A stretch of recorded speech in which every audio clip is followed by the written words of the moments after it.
अस्सलाम वालेकुम मेरे पाकिस्तानियों, आपका दोस्त आपका भाई नदीम सुलेमानी आपकी खिदमत में हाजिर चंद गुजारिशात के साथ। सीन कुछ ऐसे है कि गुज़श्ता हफ्ते जैसा कि आप जानते हैं दुबई में बारिशें हो गई और बारिशें हो गई थोड़ी ज़्यादा, और ज़्यादा होने से यहाँ पे सैलाबी सूरत हाल पैदा हो गई, कुछ एमरजेंसी किसी सूरत हाल पैदा हो गई। इस सारी सूरत हाल में मेरे पाकिस्तानियों ने क्या किया कि गले में ढोल डाला, और वो ढोल डालकर गली गली ये ढिंडोरा पीटने निकल पड़े कि दुबई डूब गया है।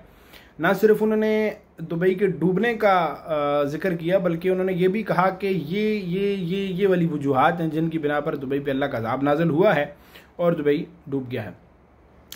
देखें जी, बात यह है, बारिश हो, जल्जला हो या कोई और आसमानी आफत हो, उसको रोकना पहले तो किसी के भी बस में नहीं है। कोई भी हुकूमत हो, चाहे ये ताना मिलता रहा, मैं सुनता रहा, देखता रहा सोशल मीडिया पे कि जी दुबई बड़ा डेवलप कंट्री और वो बारिशें ये हो गई वो हो गई।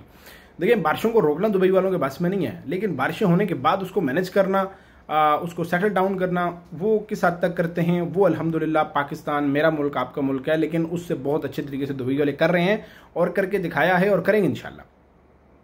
अगर यही बारिशें पाकिस्तान में हो जाती जितनी दुबई में हुई हैं तो हमेशा की तरह, जैसा कि आप जानते हैं कि पाकिस्तान जो है वो चाइना, अमेरिका, यूएई, सऊदी के टुकड़ों और खैरात पे पलने वाला मुल्क है। इसमें कोई दो राय नहीं है, मेरा अपना मुल्क है, लेकिन बात सच है, जो सच है वो यही है। तो अगर इतनी या इससे कम बारिशें भी पाकिस्तान में हो जाती तो पाकिस्तान अब तक खैरात मांग रहा होता और मुतासरीन जो है वो सड़कों के किनारे होते और बेड़ा गर्क हो चुका होता।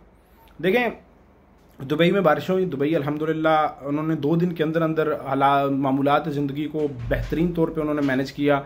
सड़कें उन्होंने खोलने का इंतज़ाम किया, पब्लिक ट्रांसपोर्ट का इंतज़ाम किया। मैं सिर्फ एक दिन मुझे थोड़ी सी ख्वारी हुई आने जाने में, बल्कि मैं आ नहीं सका, रास्तों सड़कों में पानी था, नहीं आ सका। मैं वहीं पे स्टे किया जहाँ मैं ड्यूटी करता हूँ।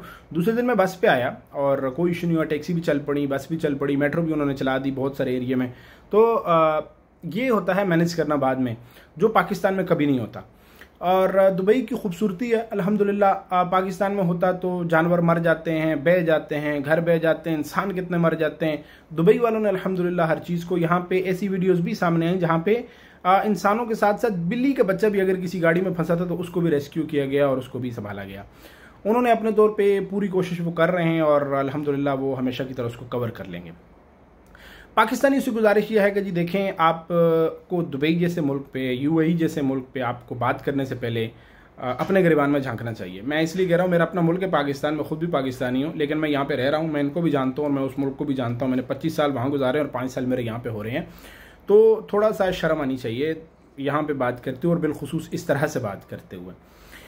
और दूसरी बात, एक बात जिसको लेके बहुत ज़्यादा ढंडोरा पीटा जा रहा था कि जी दुबई वालों ने चूंकि मंदिर बनाया तो इस वजह से। पहली बात आपको ये बता दूं, दुबई में मंदिर पहले के बने हुए हैं, ये कोई आज की बात नहीं है। दुबई में इंडियन सबसे बड़ी पॉपुलेशन है, इंडियन जो पहले नंबर की सबसे बड़ी पॉपुलेशन है। ऑलमोस्ट मेरे ख्याल में 36% जो है वो, अगर मैं गलत नहीं हूँ, थोड़े दादोशुमार गलत हो सकते हैं, लेकिन सबसे बड़ी जो आबादी है वो इंडियंस की है।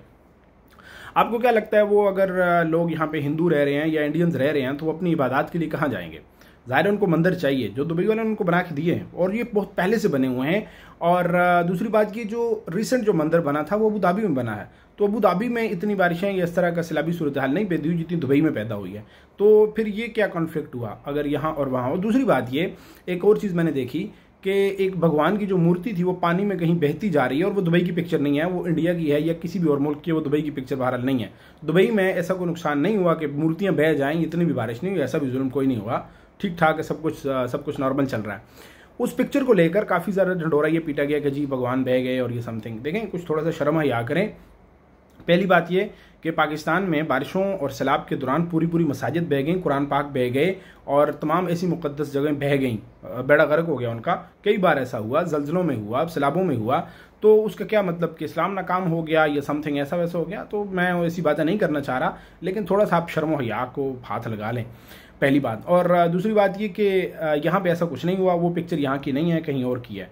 और दुबई में मंदिर बहुत पहले से बने हुए हैं, दुबई में चर्च भी हैं, दुबई में यहूदियों के इबादतगाहें भी हैं और शियों की भी हैं और सुन्नियों की भी हैं। दुबई में सब कुछ है। दुबई ने किसी पे वो फोर्स नहीं किया आप ये करो ये वो करो, सबको आज़ादी है, जो चाहे वो कर सकता है। आप नमाज़ पढ़ें तब भी आपके लिए खुला है, आप चर्च जाएँ तब भी खुला है, मंदिर जाएँ, गुरुद्वारे जाएँ, सब कुछ बना हुआ है और सब कुछ खुला है। लिहाजा इतने ढिंढोरे पीटने और इतनी बातें करें, और वो भी वो मुल्क जिनके अपने खाने के पास कुछ नहीं होता, भूखे मर रहे होते हैं। और हम चूंकि अपना मुल्क है हमारा, तो हम बहुत अच्छे से जानते हैं वहाँ पे खाने के लिए कुछ नहीं है। अपने पाकिस्तान को देख लें, आप पंजाब के नवाही इलाकों में देख लें, आप केपी में देख लें। और मैं कल से ही देख रहा था कि फिर बारिशें शुरू हुई हैं, जो यहाँ के बाद अभी उधर स्पेल जारी है। जो नौशेरा और दीर के इलाकों में मैंने देखा है कि सैलाबी सूरत हाल बहुत ज़्यादा बन चुकी है। अभी ये देखा जाएगा कि पाकिस्तानी आप कितने मैनेज करते हैं और क्या करते हैं। अभी आप बस 4 कतरे गिरे नहीं बारिश के, और आपके हुक्मरानों ने हाथ फैला लेने, इसी दुबई से आपने इमदाद मांग लेनी है। और इन दुबई वालों ने अब तक किसी के हाथ नहीं फैलाया, और अल्हम्दुलिल्लाह वो चीज़ों को कवर कर रहे हैं और वो कर लेंगे इंशाअल्लाह। लिहाजा आप ये अपने फतवे, अपने फैसले और इस तरह की जो ढंढोरा पीटने वाली बातें होती हैं वो पास रखा करें। दुबई अल्हम्दुलिल्लाह चल रहा है और चलता रहेगा, और यही दुबई का हुस्न और ख़ूबसूरती कायम रहेगी इंशाअल्लाह। अल्लाह दुबई को और पूरे यूएई को सदा सलामत रखे। हमारी दुआएं, नेक ख्वाहिशात अपने दूसरे घर यूएई के साथ हैं। आप अपना ढोल अपने गले में डालें और पीटते रहें। बहुत शुक्रिया।